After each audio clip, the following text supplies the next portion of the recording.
इस एपिसोड की शुरुआत में हमें वूलियांग सेक का लिविंग रूम का सीन दिखाया गया, जहाँ पर युवान और मास्टर किंग गो गेम में बिजी थे और युवान ने इस गेम में मास्टर किंग पर अपना डोमिनेंस साबित कर दिया और उतने में सॉन्ग्या उसे अलग अलग नामों से पुकार कर काफी ज्यादा रिस्पेक्ट देने लगा। वो कह रहा था, मेरे सीनियर युवान, तुम मेरे बड़े भाई हो। सच बताओ तो इस दुनिया में मैंने तुम्हारे जितना पावरफुल बंदा नहीं देखा था, तो प्लीज क्या तुम अपने इस छोटे भाई को रिवर्स सोल टेम्परिंग टेक्निक सिखा सकते हो? उसी टेक्निक का इस्तेमाल करके तुम मरने के बावजूद दोबारा से जिंदा हो गए। साथ ही साथ सॉन्ग्या युवान को मस्का मारने के लिए उसे काफी सारी मसाज देने लगा। वो कह रहा था, मेरे भाई, हम न जाने कितने सालों से एक साथ हैं। तुमने तो मुझे अपनी फैमिली जैसा ट्रीट करना चाहिए और जहाँ तक मैं जानता हूँ फैमिली में कभी कोई सीक्रेट नहीं रखे जाते। जिस पर युवान कह रहा था, हाँ सॉन्ग्या, तुम मेरे छोटे भाई जैसे हो, लेकिन ये टेक्निक मैं तुम्हें नहीं सिखा सकता।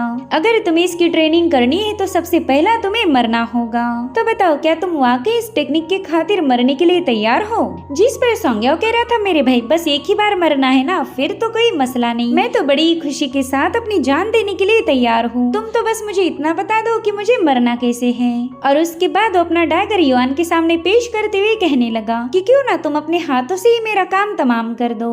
और इतना कहते साथ ही उसने अपनी ब्लेड सीधे युवान के सामने पेश करी। वो कह रहा था, तुम ही अपने हाथों से मेरा काम तमाम करो। वेल, अब इन दोनों की ऐसी बकवास चल रही थी कि उतने में वहाँ पर मास्टर वांग और मास्टर जियो पहुंच गए। वो आते साथ ही युवान और सॉन्ग्या को डांटने लगे। वो कह रहे थे कि हमने तुम्हें कल्टीवेट करने के लिए बताया था और तुम हो कि यहाँ पर टाइम पास कर रहे। मुझे तो ये समझ नहीं आ रहा कि तुम यहाँ पर जंग की तैयारियां कर रहे या फिर वेकेशन मना रहे। तब तक शाओई ने फटाफट से अपने मेहमानों के लिए चाय बनाकर लाई और वहीं पर युवान उन्हें वो चाय सर्व करते हुए कहने लगा कि बस आप तो काफी ज्यादा अच्छे लग रहे, शायद आपकी सारी पुरानी इंजरीज हील हो चुकी। वैसे आपने यहाँ आते साथ ही ड्यूअल कल्टीवेशन का जिक्र किया था, लेकिन सच बताओ तो वो क्या होता है इसकी मुझे कोई आइडिया नहीं, मगर आप दोनों पर तो ये ड्यूअल कल्टीवेशन काफी ज्यादा सूट हो रहा। ऐसा लग रहा है कि सूखे हुए बगीचे में दोबारा से बाहर आ गई। अभी सुनते साथ ही मास्टर जी गुस्से में आकर सीनियर वांग से कहने लगी कि तुम अपने डिसाइपल को जरा काबू में रखो। भले ही ये बंदा पावरफुल है, लेकिन इसके मुंह से हमेशा बकवास निकलती। अभी सुनते साथ ही मास्टर वांग की हंसी छूट गई।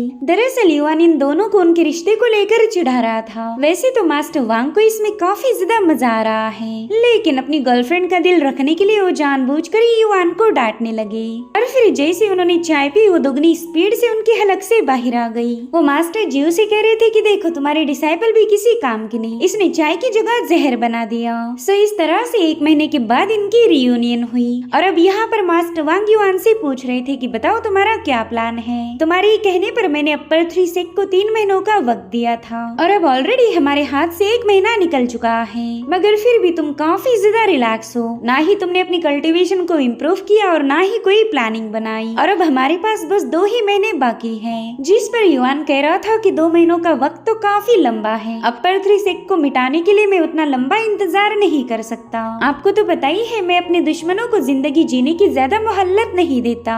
अब ये सुनते साथ ही सीनियर वांग थोड़ी सी कंफ्यूज हो गए। वो जानना चाहते थे कि युवान ने आखिर किया क्या है। तो युवान तुरंत ही सॉन्ग्या से अपडेट लेने लगा, जिस पर सॉन्ग्या कह रहा था कि बॉस सब कुछ सेटल है। और उतने में युवान अपने सीनियर्स को बताने लगा कि वूलियांग सेक के पास 3 पावरफुल सोर्ड मास्टर्स हैं। वो तीनों की तीनों गॉड ट्रांसफॉर्मेशन realm के पिक पर पहुंच गए और अब वो तीनों लॉर्ड्स बस एक कदम दूर है अपने ब्रेक थ्रू से। सो अगर हमने इसी क्रिटिकल मोमेंट का फायदा उठाकर उन तीनों को खत्म किया तो वूलियांग सेक का मास्टर वूचिंग काफी ज्यादा भड़क जाएगा और जब इंसान गुस्से में हो तभी वो गलतियां करता, इसलिए उसकी जान काफी ज्यादा सस्ती होने वाली है।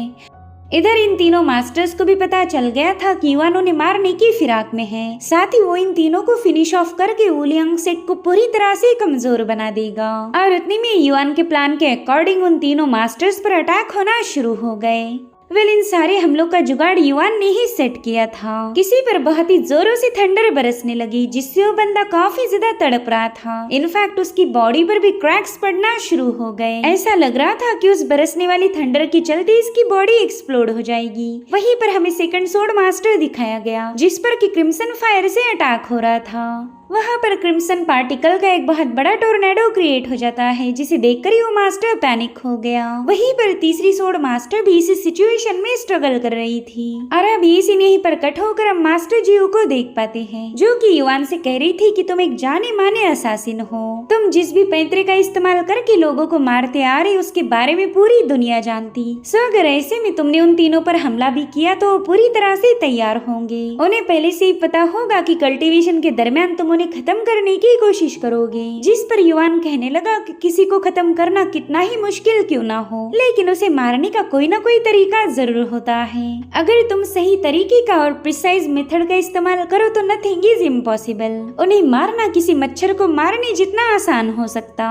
जिस पर सीनियर वांग कह रहे थे, हाँ बिल्कुल तुमने एकदम सही कहा। जिस पर मास्टर जियो कहने लगी कि ना, मुझे तुम्हारी इन पैंतरों पर भरोसा नहीं है। अगर तुमने कोई प्लान किया होगा तो हो सकता है उसमें कोई गड़बड़ी हो जाए। जिस पर युवान कह रहा था कि हम बस कोशिश करेंगे उनकी मुसीबतों को बढ़ाने की। इस दुनिया में हर रोज कोई ना कोई गड़बड़ होती रहती, तो इन तीनों के साथ भी वही होगा। और अब हमें पहला सोड मास्टर दिखाया जाता है, जो कि थंडर का मुकाबला कर रहा था। वो कहता है कि युवान ने मुझे मारने के लिए थंडर स्टोन का इस्तेमाल किया ताकि वो यहाँ की थंडर पूल राइट को ट्रिगर कर सके। ये बंदा तो काफी ज्यादा शातिर निकला। इसे ऐसा लगा होगा कि मैं कल्टीवेशन में बिजी होने के बाद इसकी इस चालबाजी पर ध्यान नहीं दे पाऊंगा, और फिर अचानक से मुझ पर थंडर से हमला करके वो मेरा काम तमाम करना चाहता था। लेकिन मैं उलियांग सेक्ट का सोड मास्टर हूँ, ऐसे दो कौड़ी के पैंतरे मुझ पर काम नहीं करने वाले। और अब उस सारी थंडर को अपने अंदर सोक करने लगा। जिसके बाद हमें उलियांग सेक्ट का सेकंड सोड मास्टर दिखाया गया। वो कह रहा था कि अपर फोर सेक्ट अलायंस के लोग काफी ज्यादा शातिर हैं। उन्होंने क्रिम्सन गोल्ड रिवर में जानबूझकर गोल्डन शॉक सैंड का इस्तेमाल किया ताकि ये गोल्ड रिवर डिस्टर्ब हो जाए। मैं लगभग 3 सालों से सेक्लिजन में हूँ, लेकिन अभी तक ब्रेक थ्रू नहीं कर पाया। लेकिन शॉक सैंड का ये तूफान मुझे ब्रेक थ्रू करने में हेल्प कर सकता है। कल्टीवेशन की दुनिया का एक नियम है, जितनी मुसीबतें तुम फेस करोगे उतना ही तुम्हारा फाउंडेशन स्ट्रांग बनेगा। तो आज युवान की इस चालबाजी का इस्तेमाल करके मैं अपनी कल्टीवेशन को बॉटल नेक तक पहुंचा दूंगा। इधर तीसरी सोड मास्टर ने भी अपनी कल्टीवेशन लेवल में ब्रेक थ्रू कर लिया था। वो कह रही थी कि फोर सेक्ट अलायंस का असासिन युवान तो एक नंबर का बेवकूफ निकला। उसने मुझे खत्म करने के लिए प्लान बनाया था, लेकिन उसी प्लान का इस्तेमाल करके मैंने ब्रेक थ्रू कर लिया। इसके लिए तो मैंने युवान का शुक्रिया अदा करना चाहिए। खैर, इस एहसान के बदले मैं युवान को एक आसान सी मौत दूंगी, वरना पहला तो मैं उसे तड़पा तड़पा कर मारना चाहती थी। वही दूसरी तरफ युवान अपने साथियों को बताने लगा कि मैंने उन तीनों नमूनों को ब्रेक थ्रू करने के लिए माहौल बनाया, उन पर जानलेवा हमले किए ताकि वो खुद को बचाने के लिए अपनी लिमिट को क्रॉस कर जाए। और हुआ भी बिल्कुल वैसे ही, इन तीनों ने ब्रेक थ्रू कर लिया। जिसके बाद युवान अपनी टीम को दिखा देता है कि वो तीनों मास्टर मर चुके। युवान कह रहा था कि मैंने इनकी ब्रेक थ्रू करने में मदद की थी और उसके बदले में इन्होंने अपनी जान दे दी। ये होती है फेयर ट्रेडिंग। वेल, यहाँ पर ये तीनों बंदे काफी ब्रूटली खत्म हो गए थे, तो मास्टर वांग तुरंत ही उनके सामने पड़ी हुई पैली चेक करने लगे। वो तो तुरंत ही समझ जाते कि इसमें हार्टबेन पाउडर मिलाई गई थी। तो मास्टर जियो को बताने लगे कि वैसे तो ये पॉइजन काफी ज्यादा कमजोर है, आसानी से किसी की जान नहीं लेता।